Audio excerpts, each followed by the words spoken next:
Bienvenue.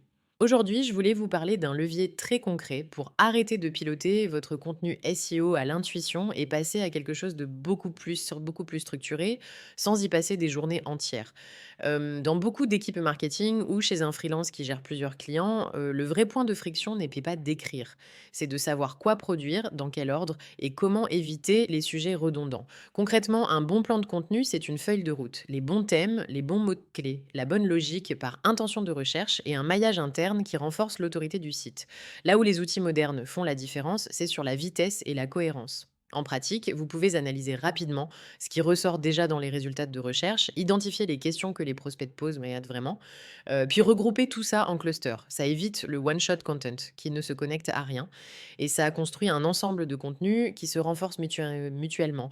Autre point d'opérationnel, la priorisation.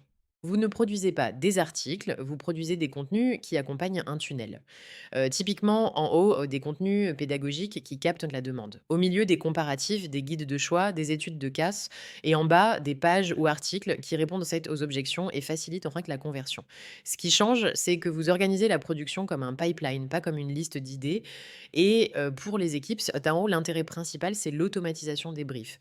Au lieu de briefer à la main chaque rédacteur, vous obtenez des recommandations de structure, de sous-thèmes, de champs sémantiques, parfois même des propositions de titres. Pour une PME, ça fiabilise la qualité. Pour une agence, ça industrialise sans sacrifier la pertinence. Pour un freelance, moi, ça permet de livrer plus vite avec une méthode plus cadrée et donc plus vendable. Évidemment, il faut garder une validation humaine. Vous testez, vous ajustez, vous éliminez ce qui n'est pas aligné avec votre offre ou votre positionnement. Mais au quotidien, vous gagnez un temps énorme et vous sécurisez la cohérence sur plusieurs mois.